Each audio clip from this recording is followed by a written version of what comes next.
Pour préciser donc le contexte de l'intervention de Solène, c'était une intervention à 2 voix initialement, avec Jean Sauveur-Hay qui, pour des raisons bien indépendantes de sa volonté, ne peut être avec nous aujourd'hui.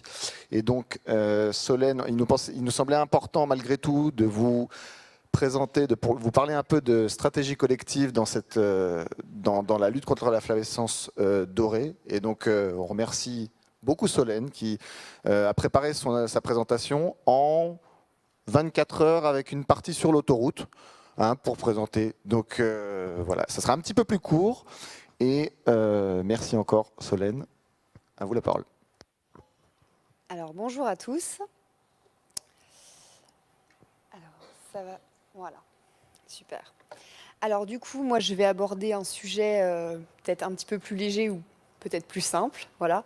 Donc ça sera sur les prospections collectives qui sont organisées en Bourgogne. Voilà, comment travailler collectivement et comment ça va nous permettre justement de raisonner et d'adapter en fait notre lutte. Donc je vais vous refaire un petit historique rapide sur la flavescence. Voilà, donc en fait la flavescence est arrivée en France dans les années 50. Et ensuite, notamment en Bourgogne, en fait, on a eu un premier cas de flavescence dorée en 2004 sur une jeune plantation. On a eu également un autre cas en 2009, mais c'est surtout en 2011 où là, dans le Nord Mâconnais, on a trouvé en fait un foyer assez important. Et en 2012, carrément une expansion voilà, vraiment très importante. Donc, pour rappel, au niveau de la région Bourgogne, on est sur à peu près 30 000 hectares en surface de vignes. Et donc notre foyer se trouvait en Saône-et-Loire, donc en Mâconnais.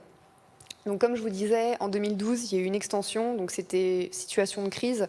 Nous, Bourguignons, qui ne connaissions pas cette maladie-là, finalement. Donc c'est pourquoi, en 2013, il y a un dispositif en fait, de lutte et de prévention contre la flavescence qui a été créé. Donc en fait, cette lutte donc de prévention, elle repose sur 4 piliers fondamentaux, donc à savoir les prospections collectives du vignoble. Donc prospection collective, ça a été une demande notamment des professionnels, voilà. Et donc sur cette prospection, 100% dans le périmètre des zones délimitées, donc à savoir la Côte d'Or et la Saône-et-Loire. Et le reste, tout ce qui est Châtillonnais, Lyon, là c'est un minima, en fait un tiers des surfaces. Il y a également une partie de la Nièvre qui est prospectée, mais là plus sur la base du volontariat. Ensuite, deuxième pilier de ce dispositif-là, ça sera donc la lutte insecticide sur des zones bien définies.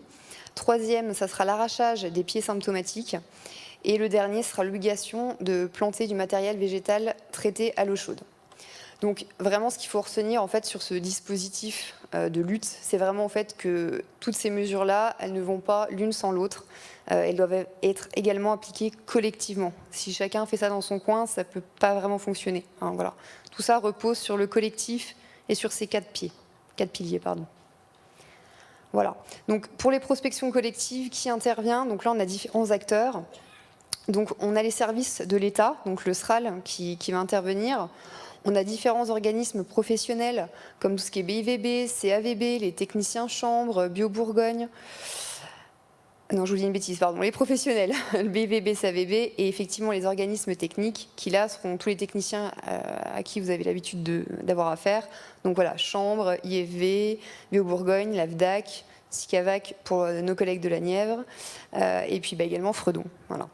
Et puis sans oublier forcément les viticulteurs, puisque c'est eux quand même qui principalement vont faire le travail. Et en fait, dans les viticulteurs, on va retrouver des responsables communaux.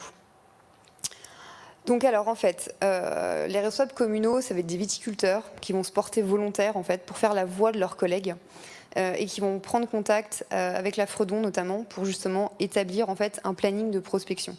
On va se mettre d'accord avec eux et on va établir des dates. Ce planning-là ensuite va être transféré à la CAVB qui, eux, vont envoyer des convocations pour réunir tout ce petit monde, parce que vous vous doutez bien que voilà, y a du monde, ça fait du travail, de l'organisation. Justement, en parlant des prospections, il faut savoir qu'en Bourgogne, elles sont obligatoires. Donc il y a un arrêté préfectoral qui est écrit tous les ans par les services de l'État. Voilà, ce qui explique en fait que chaque viticulteur doit être présent sur toutes les communes qu'il exploite.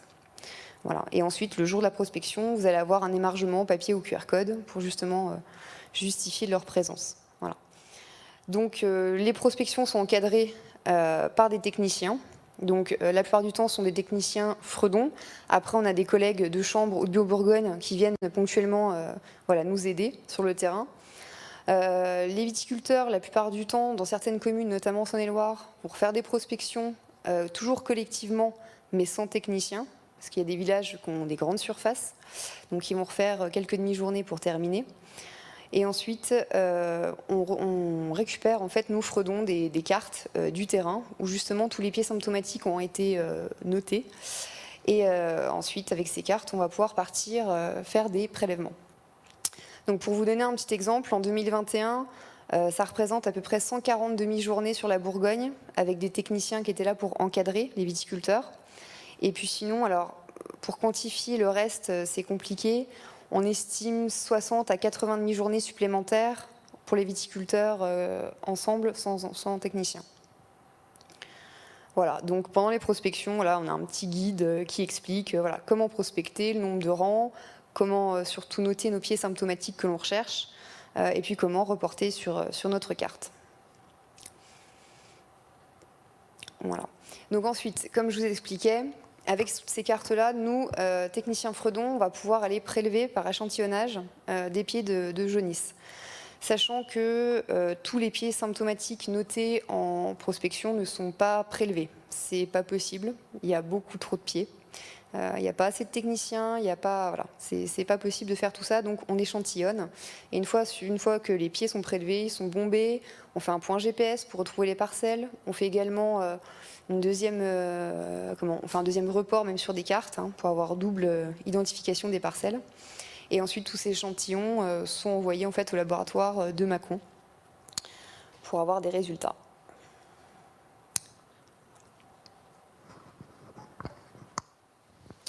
Merci Solène. Donc, pour cette intervention préparée au pied levé, est-ce que ça suscite des réactions, des questions, des commentaires du côté de Montpellier, tout d'abord?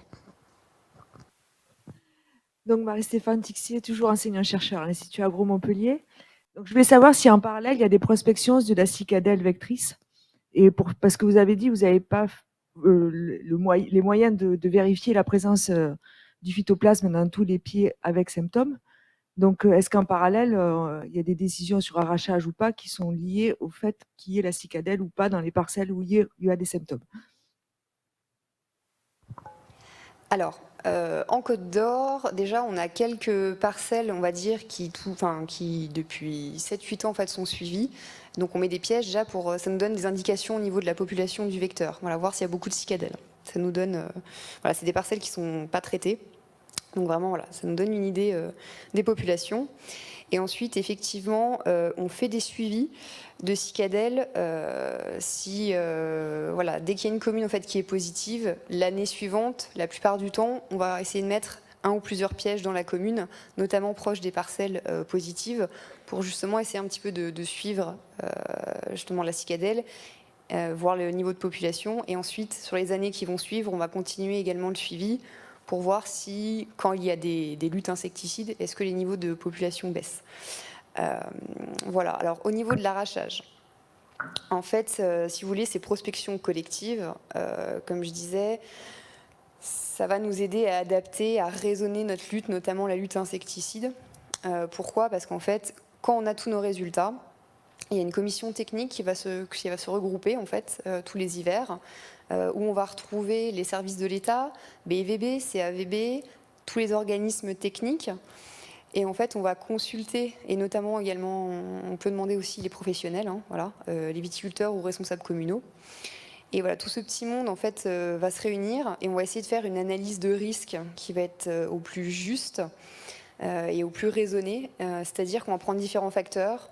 Est-ce que c'est une commune où il y a déjà eu de la flavescence ? Est-ce que c'est une commune de blanc, de rouge ? Est-ce que c'est une commune où on a déjà des informations sur les suivis de population Voilà, si on a un génotypage également, on va le prendre en compte. Enfin, voilà, on va essayer de prendre tous les facteurs qu'on peut avoir pour adapter au mieux la lutte. Voilà.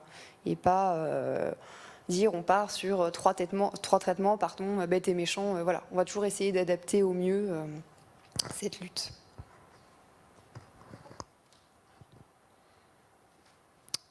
Une autre question à Montpellier? Oui. Il faut Oui, alors Mayou Yanao. Je voudrais savoir, là, dans les prospections et les analyses que vous faites, quelle est la proportion relative du bois noir dans les échantillons depuis le début des prospections? Et est-ce que ça évolue depuis le début? Est-ce que vous avez noté des évolutions ou pas? Je crois savoir qu'en Bourgogne, il y a aussi pas mal de bois noir, donc j'imagine que ça se voit aussi dans les résultats d'analyse. Merci. Alors effectivement, en Bourgogne, il y a beaucoup de bois noir. Ça devient un sujet très préoccupant parce que, comme je vous le disais, en fait, on ne prélève pas tout. Donc du coup, forcément, il y a beaucoup de bois noir et ça masque potentiellement la flavescence dorée. Donc pour vous donner des chiffres, on retrouve en bois noir entre 95 et 97% sur l'ensemble de nos prélèvements. Pour vous donner une idée, en 2021, on a fait un petit peu plus de 3000 prélèvements, 3200 quelque chose prélèvements. Et sur ces 3200, on avait 132 échantillons positifs flavescence et tous les autres étaient positifs bois noir. Donc c'est ce que je vous disais, on est voilà, entre 95 et 97% de bois noir, effectivement. Donc ça devient un problème. Est-ce qu'on peut prendre une dernière question à Montpellier? Oui, parce qu'on est très fort, on a rattrapé tout notre retard. Bravo, merci. Merci. Nicolas Constant de l'IFEV.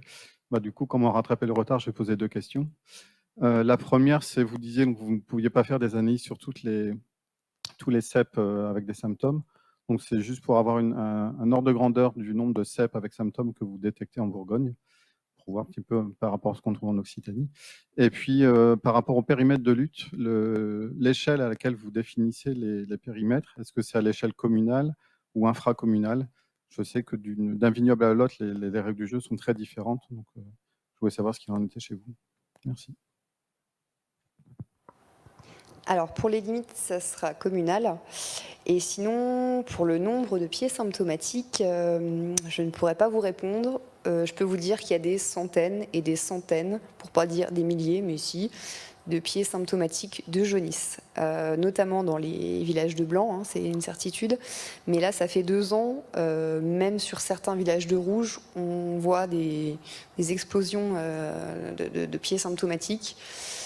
Mais on nous a déjà posé la question de savoir, mais honnêtement, quand on a des retours de cartes des communes, quand on voit des parcelles entourées avec environ 50, 100, 300, 500, environ 1000, attention, beaucoup, ou des dizaines et des dizaines de croix sur une petite feuille A4, c'est juste impossible en fait de compter. Hein. Mais on est bien d'accord qu'en Bourgogne, il y a toujours eu beaucoup de jaunisse, notamment bois noir. Mais là, les 2 dernières années, ça explose les records, donc je peux que vous répondre beaucoup. Voilà. Yann, François, est-ce que vous avez des questions à Bordeaux?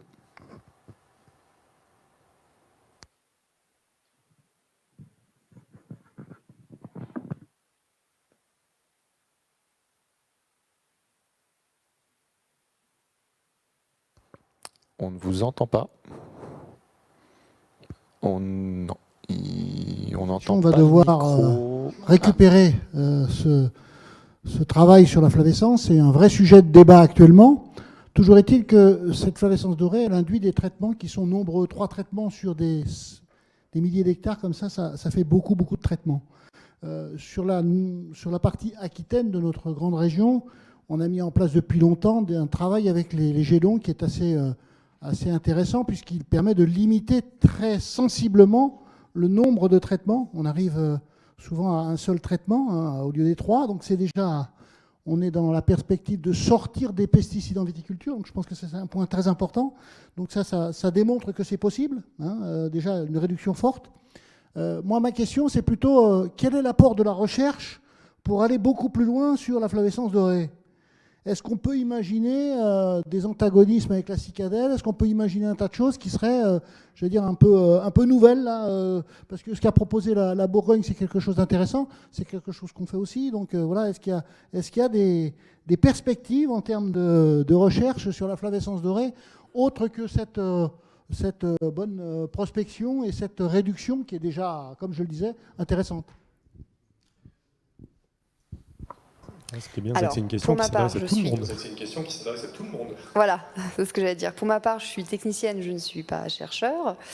Voilà, donc je vais botter gentiment en touche. Après, oui, il y a quand même des essais avec des produits, en tout cas, moins conventionnels et peut-être plus biocontrôle.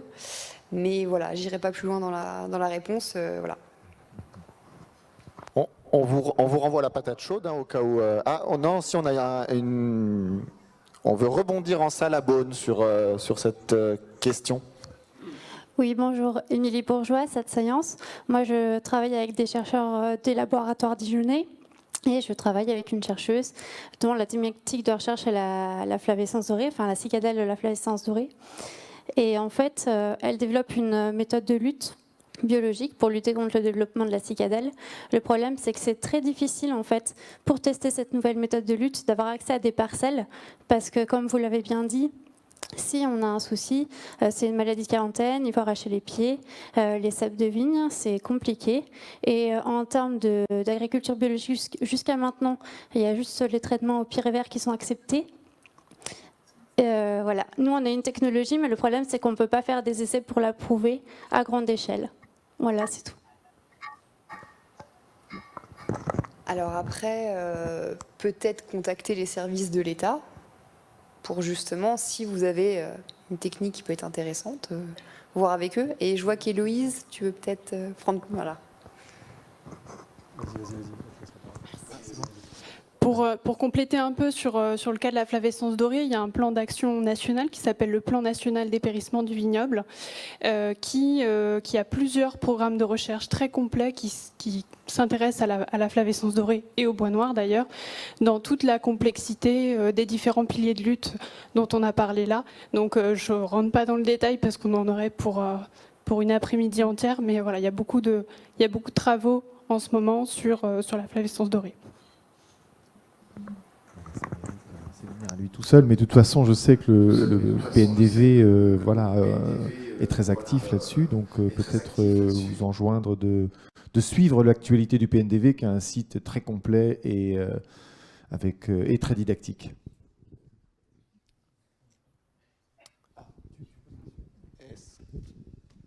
Oui, Éric Juréro. On n'a pas eu la présentation de Jean Sauveur, c'est peut-être un peu dommage en plus parce que ça viendrait compléter le point de vue de l'économiste. Et est-ce que vous ne pourriez pas nous dire un peu en 2 mots ce que vous avez demandé à l'économiste justement? Est-ce qu'il travaille sur le coût économique de la flavescence dorée? Et sachant que moi, pour répondre à la question qui vient d'être posée, mon premier réflexe, ça serait de dire qu'il y a un problème en économie qui est d'inciter à la coopération, à la transmission de l'information. Donc ce n'est pas un problème d'économie en stricto sensu, c'est un problème de théorie des jeux. Et là, il me semble que les théoriciens des jeux pourraient agir justement en proposant des mécanismes de transmission de l'information, voire en utilisant les nudges qui ont été présentés par Julie ce matin.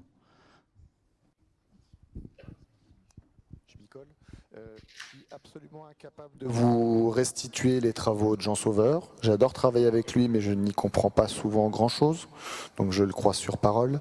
Tout ça pour vous dire, son intervention portait sur le coût économique des différentes options de stratégie de lutte ou de non-lutte contre la flavescence dorée. Jean Sauveur vraiment ne peut pas être là pour une raison personnelle. On peut vous proposer peut-être de revoir avec lui pour avoir sa présentation et vous l'adresser sous une forme ou sous une autre dans des délais raisonnables. C'est effectivement en matière d'évaluation des stratégies de lutte une approche qui pourrait être, qui est tout à fait complémentaire de l'approche terrain. C'est pour ça qu'on avait conçu au départ cette intervention à 2 voix. Vous voyez comme je suis assez doué pour ne pas vous répondre, mais on va en tout cas faire tout ce qu'on peut pour effectivement mettre à disposition cette intervention qui aurait dû avoir lieu cet après-midi. Merci.